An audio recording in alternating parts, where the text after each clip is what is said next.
And we're live. So this is going to be short. Wasn't the best of starts since I haven't done a live event for a little while. I basically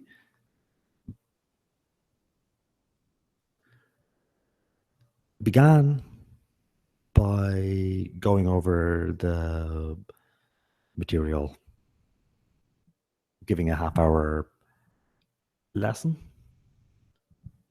but I forgot to click start. So it didn't get recorded. Then I went, oh, okay, I might as well do it again. Since I had said I was going to put it up, you know. So again, I recorded it, but I forgot to broadcast. Oh, to reset the configuration or something. So since I hadn't done it for a while, and I didn't have any audio. Third time lucky. So just thinking, I don't need so much to go over this part. I had it initially because I wanted to give people a couple of minutes to join in.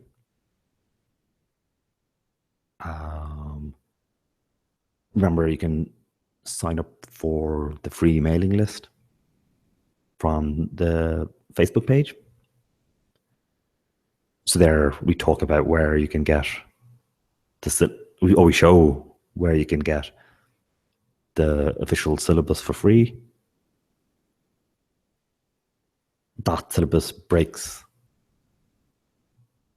maths into 5 strands: algebra, calculus, and so on. And we have a guide for each of the strands. So if you want to learn calculus, you can get the calculus guide. If you want to get numbers, the numbers guide, and so on. Now, we've been doing the numbers guide so far, and we will for another maybe week or two. The reason for that is that the numbers guide has 35% of all the marks, which makes sense because that is the maths that is most used. That's the maths that, you know, if we didn't cover that in maths, it wouldn't really be maths. And that's only, and this is for ordinary level. Now, so that's why, since number strand has more marks, we're beginning with that, so that we're using our time smartly. That we already, within a couple of months, get through like 35% of the possible marks, while you had 2 years to do the entire syllabus. So really, in one term, which is like 1/6 of the 2-year period, we'd be looking to get maybe 16% of the marks. So we're getting, you know, twice as much done.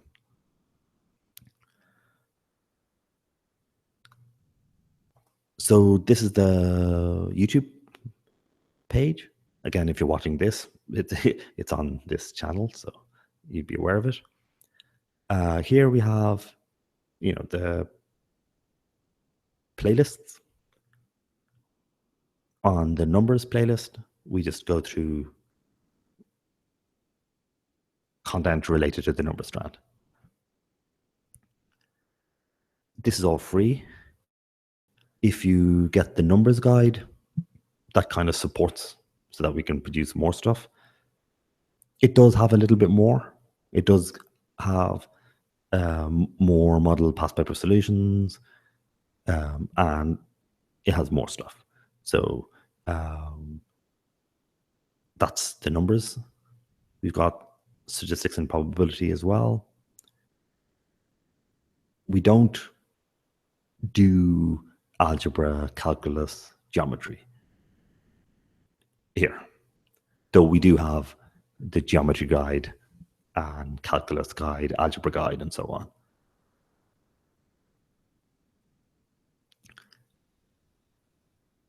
So I just want to do two things.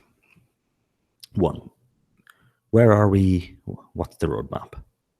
Well, we've been working on the bankers within the number strand.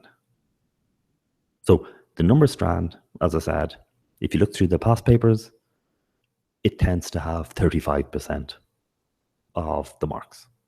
So it's very marks rich. I'll give this.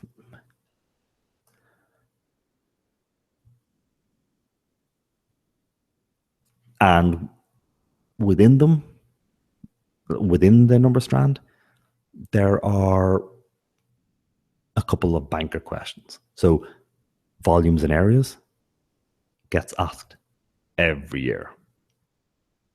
Oddly in paper 2, the rest are in paper 1. Then there's complex numbers and sequence and series. So they come up nearly every year, though there are occasional years where they don't. And the reason for that is that they are more complicated. I was going to say complex, but then they are complex numbers. So you've got those big blocks, sequence series, etc. They take several weeks to do. I mean, they're not one-day things. You need to be introduced to new notation and jargon.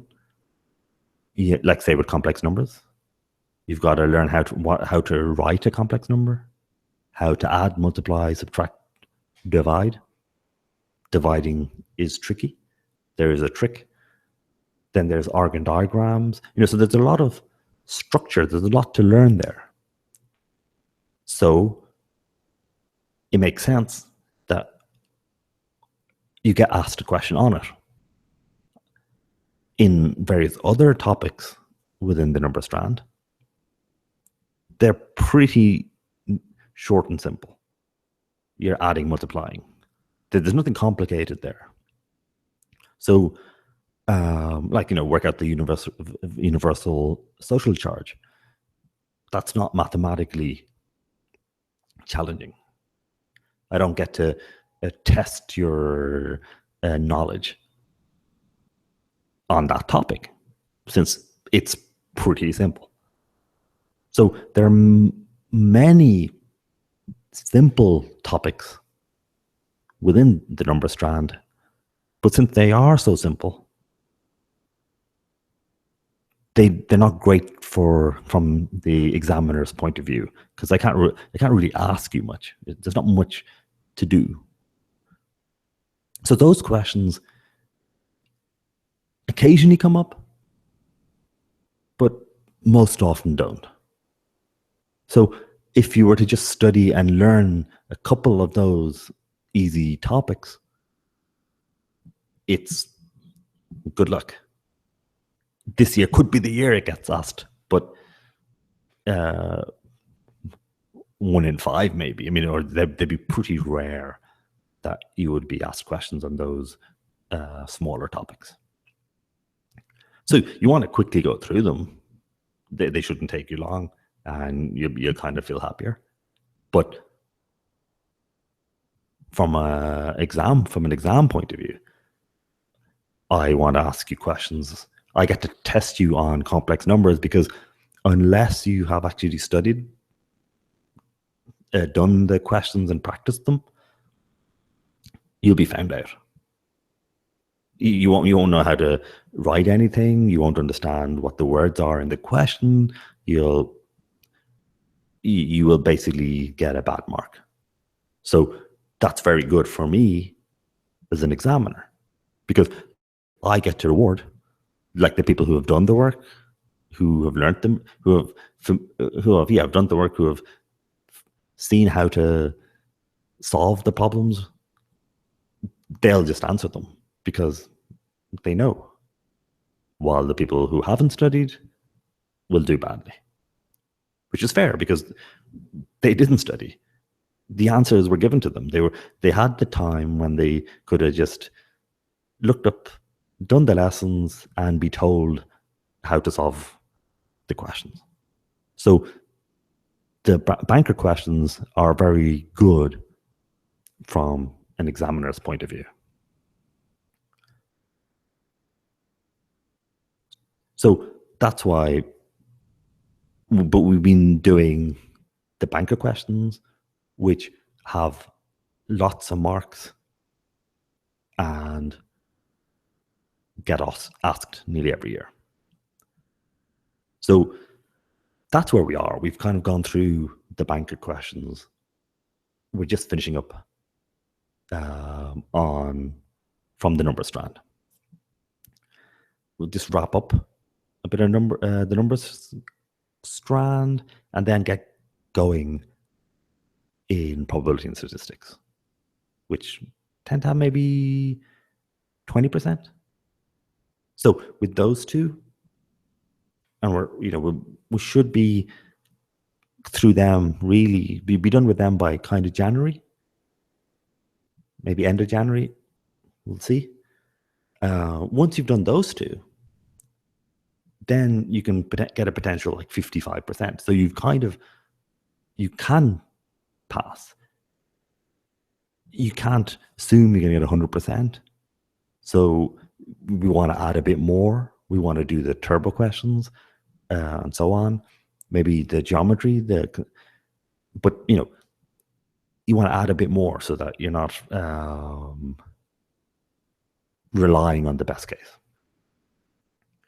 But it's good to know that you've already basically passed. Remember, 4,000 people didn't pass last year, so it can happen. Yeah. Oh, yeah, that was it. Sorry. The reason I'm saying that is, and one of the reasons why I created the channel and stuff, was that you have to pass maths to get into college. So I mean, it's a very special category and responsibility for a subject. Because I mean, what bugs me, I kind of disagree with that idea, is that, I mean, if you're going to do French, or something, I mean, why do you have to pass maths to get in to do French? I mean, it seems. I mean, it's fine for me because maths was my best subject, was my favorite subject.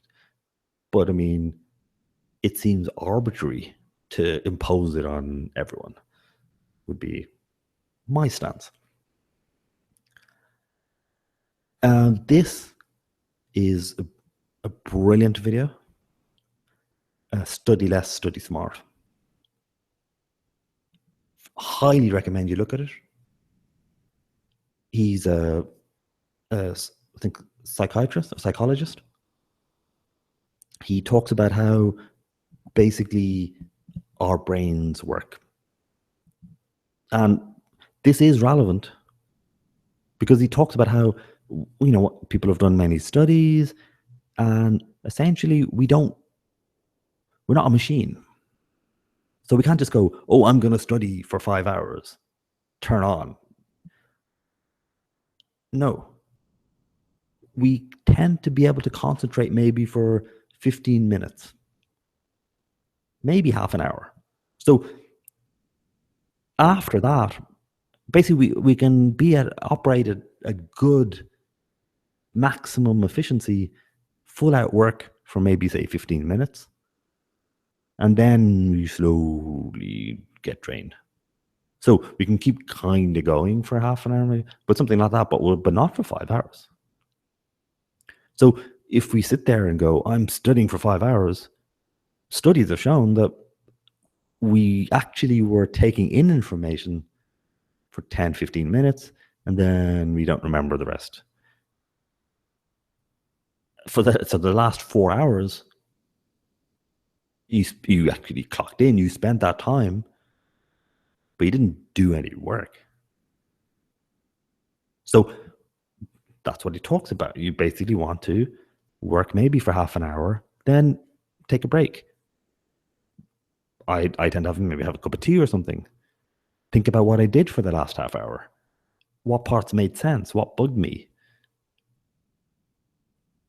And then, after I had my tea break or whatever, maybe chat a bit, email, then start again. So start working. So then, after my little break, if I start working again, I'm again working at 100%. So I can work for another half hour where I'm doing real work. So basically, if you do like 2-3 little half hour periods with breaks, you do 2 or 3 times more work than if you sat there for 5 hours intensely working. Very interesting stuff.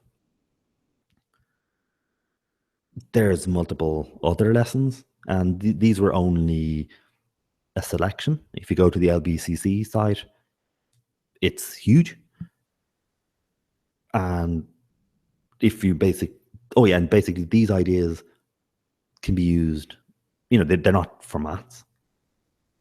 They also help you in studying for any of the other subjects. And they're not just for the Leaving Cert. None of these people are even based in Ireland. So it's nothing to do with the Leaving Cert. It's about study, about the brain, how we learn. So if you do absorb something from these, they will supercharge you. And you'll end up getting very high marks and having lots of spare time, because you didn't need to work 5 hours. You only needed to do 2 or 3 spurts of half an hour. You get the same amount of work done. In fact, far more work done. Oh yeah, but these ideas will also carry through to university and to any other, study you'll do for the rest of your life. So definitely worth the look.